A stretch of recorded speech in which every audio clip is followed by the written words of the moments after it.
Hello বন্ধুরা, আমি মৈনাক চলে এলাম নতুন একটা ভিডিওতে। আজকে এই ভিডিওতে রিভিউ করব মেগাস্টার শাকিব খান এবং সাবিলা নূরের ছবি রকস্টার, যেটা গত ঈদে বাংলাদেশের প্রেক্ষাগৃহে মুক্তি পেয়েছিল। তো আমাদের ইন্ডিয়া থেকে তো দেখার সুযোগ ছিল না, তো ফাইনালি সিনেমাটা চরকিতে মুক্তি পেয়েছে, ওটিটি প্রিমিয়ার হয়ে গেছে ছবিটার। তো চরকি থেকে সিনেমাটা দেখলাম, কেমন লাগলো রকস্টার সেটা নিয়ে আজকের এই ভিডিওতে আলোচনা করব।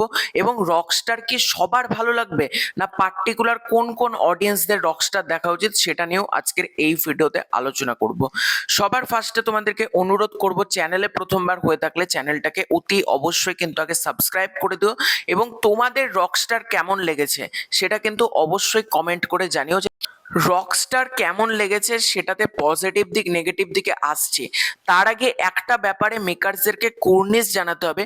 মেগাস্টার শাকিব খান তুফান, বরবাদ, তাণ্ডব, প্রিন্স, প্রতিটা ছবিতে না অ্যাকশন কমার্শিয়াল এই একই রকম জিনিস উনি করে যাচ্ছিলেন। অ্যাকশন, গ্যাংস্টার, মারপিট, কোপাকুপি, এই জিনিসগুলো আমরা দেখতে পাচ্ছিলাম। কিন্তু সেখান থেকে বেরিয়ে ডিরেক্টর আজমান রুশো একটা এইরকম একটা ড্রামা ওরিয়েন্টেড ছবি, যার মধ্যে মিউজিক রয়েছে, মিউজিক্যাল ড্রামা বা মিউজিক্যাল ফ্যামিলি ড্রামা তোমরা যদি বলো এটাকে, সেই রকম একটা ছবি মেগাস্টার শাকিব খানকে রকস্টার হিসেবে কনসিডার করা এবং মেগাস্টারকে দিয়ে এত সুন্দর সুন্দর পারফরমেন্স দেওয়ানো, এটা ডিরেক্টর করেছে। এবং পুরো টিমকে আমার তরফ থেকে কিন্তু একটা কুর্নিশ জানাবই, কারণ এই ধরনের কনসেপ্টে বাংলাদেশে কেন, আমাদের এপার বাংলাতেও কিন্তু কাজ হয়নি। এত সুন্দর একটা আইডিয়া, সেটার জন্য কিন্তু পুরো টিমকে আমার পক্ষ থেকে কুর্নিশ। তো রকস্টারের গল্পটা যদি ছোট্ট করে তোমাদেরকে বলি, মেগাস্টার শাকিব খানের চরিত্র আগুন, তার আপস অ্যান্ড ডাউন নিয়ে এই গল্পটা তৈরি করা হয়েছে। আগুন পাস্ট লাইফ অর্থাৎ চাইল্ডহুডে তার সাথে এমন কিছু ঘটনা ঘটেছিল এবং তার ছোটবেলা কিন্তু মসৃণ ছিল না, সেই ছোটবেলাটা অতিক্রম করে সে রকস্টার হচ্ছে। এবং তার কিন্তু কোনোদিন স্টেজে গান গাওয়ার ইচ্ছেও ছিল না, কিন্তু হঠাৎই কোইন্সিডেন্সলি সে স্টেজে গান করে এবং সেই গানটা মানুষের এতটা ভালো লেগে যায়, তারপর একের পর এক সে পারফর্ম করে এবং সেটা কিন্তু মানুষ লুফে নেয়। এবার এই ক্যারেক্টারের মধ্যে জীবনে একটা ভালোবাসা আসছে। এর থেকে যাবতীয় জানতে গেলে তোমাদেরকে চরকি থেকে 2 ঘন্টা 19 মিনিটের এই সিনেমাটা দেখে নিতে হবে। এর প্রথম পজিটিভ দিকে যদি আসি, এই সিনেমাটার পজিটিভ দিক হচ্ছে এই সিনেমার মেকিং। তোমরা বাংলা সিনেমাতে এত দুর্দান্ত মেকিং, এত দুর্দান্ত ভিজুয়াল তোমরা কোনোদিন দেখোনি। রকস্টারের মধ্যে এত সুন্দর সুন্দর লোকেশনে শ্যুট করা হয়েছে না, এত আই সুদিং লাগছে জিনিসটা, সেটা কিন্তু জাস্ট অসাম বললেও কম বলা হবে। যে বিদেশের রাস্তাঘাটে যেগুলো শ্যুট করা হয়েছে এত সুন্দর, বিদেশে অনেক ছবি কিন্তু শ্যুট হয়, কিন্তু বিদেশের মাটিতে সুন্দর সুন্দর লোকেশনে এত সুন্দর ভিজুয়াল, মাইন্ড ব্লোয়িং। এবং রকস্টারের মেকিং টু গুড, আমি বলবো রকস্টারের মেকিং কিন্তু আউটস্ট্যান্ডিং।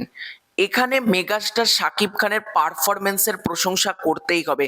সে যখন অ্যারোগেন্স মানে তার মধ্যে যখন রাগ চলে আসছে, সেখানে তার পারফরমেন্স, বা সে যখন ড্রাগস নিচ্ছে, সিগারেট মদ এগুলো যখন সে নিচ্ছে, তখন তার একরকম পারফরমেন্স। এবং বিশেষ করে last 40 minute ক্লাইম্যাক্সে megastar Shakib Khan উড়িয়ে রেখে দিয়েছে সবকিছু। এবং মেগাস্টার শাকিব খান এত ভালো অভিনয় করেছে, তোমরা জাস্ট দেখবে, মানে মাথা ঘুরিয়ে দেওয়া পারফরমেন্স। এবং আমি এটা বলতে কোনো দ্বিধা নেই, এটা শাকিব খানের কেরিয়ারে performance oriented one of the best ছবি। এবং পারফরমেন্স ওরিয়েন্টেডও যদি ছবির মধ্যে ধরো, এটা মেগাস্টার শাকিব খানের কেরিয়ারের বেস্ট ছবি আমি মনে করি। অ্যাজ পারফরমেন্স দুর্দান্ত পারফরমেন্স মেগাস্টার শাকিব খানের। এখানে গানের ব্যবহার দেখো, গানের প্রশংসা আমি আলাদা করে যখন রিয়াকশন করেছি তখনই করেছি। এখানে গানের ব্যবহার খুব খুব খুব ভালো হয়েছে। তোমরা গানগুলো যা শুনবে, যখন সিনেমাতে প্রতিটা গান আসে, পিরিতি গানটা যখন আসে, বা যখন আমাকে উড়িয়ে দাও গানটা আসে, বা যখন মেগাস্টার শাকিব খান প্রথমে যখন পারফর্ম করছে, একজন প্রক্সি, সে হাসপাতালে ভর্তি, সেই কারণে যখন মেগাস্টার শাকিব খান স্টেজে উঠছে, ভালোবাসা দিস তুই ভালোবাসা নিস, সেখানে সেখানে মেগাস্টার শাকিব খানের পারফরমেন্সটা দেখবে আউটস্ট্যান্ডিং, এবং সাপোর্টিং যারা যারা রয়েছে প্রত্যেকের অভিনয় বেশ ভালো।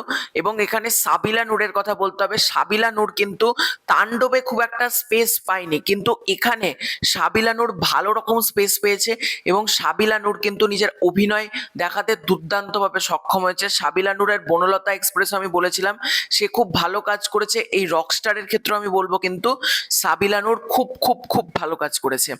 এছাড়াও সিনেমার কালার গ্রেডিং বলো এবং টেকনিক্যাল দিক বলো, প্রতিটা ডিপার্টমেন্ট কিন্তু বেশ ভালো। এবার তোমাদের মধ্যে নিশ্চয়ই প্রশ্ন, এই ছবিটা কাদের দেখা উচিত, সেই উত্তরের সাথে আমি সিনেমার নেগেটিভ দিকে ঢুকে পড়ছি।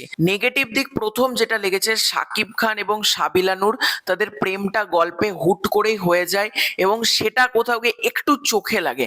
এবং এখানে রাদার দ্যান বলা ভালো, এই সিনেমাটা কিন্তু মিউজিক্যাল ফিল্মের তুলনায় রকস্টারের জীবনের ওপর বেস করে।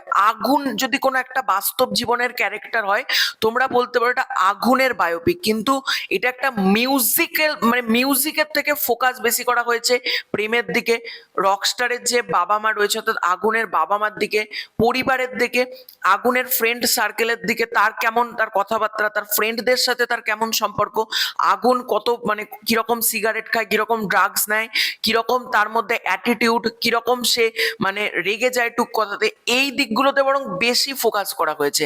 মানে রকস্টারের মিউজিকের তুলনায় এই দিকগুলোকে বেশি মাত্রায় কভার করা হয়েছে। এই কারণে সিনেমার নাম রকস্টার, এটা জাস্টেবল হলেও কিন্তু কেউ যদি মনে করো এটা মিউজিক্যাল ছবি, মানে পুরো মিউজিক ওরিয়েন্টেড ছবি, এরকম কিন্তু না। সিনেমাটা যখন শুরু হয় শাস্ত্রীয় সঙ্গীত, তার মধ্যে একটা কমেডির ফ্লেভার রাখা হয়েছে, আগুন আগুন করে ডাকছে, সেখানটা জল পড়ছে, সেই দিকগুলো কিন্তু ভালো, মিউজিকের ব্যবহার কিন্তু ভালো, কিন্তু আদ্যপান্ত একটা মিউজিক্যাল ছবি এটাকে কিন্তু বলা যাবে না, কারণ এটাতে অনেক কিছু দিকপত্র এক্সপ্লোর করেছে এবং সেখানেই ছবিটার প্রবলেম হয়েছে। ছবিটার রাইটিং বহু জায়গাতে মনে হবে এইটা যদি আগে আসতো, এটা যদি পরে আসতো তাহলে কি মানে অসুবিধা হতো, বা অনেক সিন আননেসেসারি লাগবে, মানে মনে হবে এই সিনটা তো এখানে না থাকলেও চলতো, এই সিনটা গল্পকে আলাদা করে তো কিছু এক্স ফ্যাক্টর দিতে পারছে না, তাহলে এই সিনটা কেন, এই দিকপত্রগুলো কিন্তু গল্পের মধ্যে মাঝে মধ্যে আসবে এবং কিছু কিছু জায়গায় কিন্তু গল্পটা ড্র্যাগ ফিল হয়েছে অনেস্টলি স্পিকিং। সামান্য কিছু কিছু জায়গায় যখন কনভারসেশন চলছে তখন মনে হচ্ছে আরেকটু যদি ক্রিস্প করে দেওয়া যেতে পারতো তাহলে কিন্তু আরো বেশি স্মুথ লাগতো স্টোরিটা।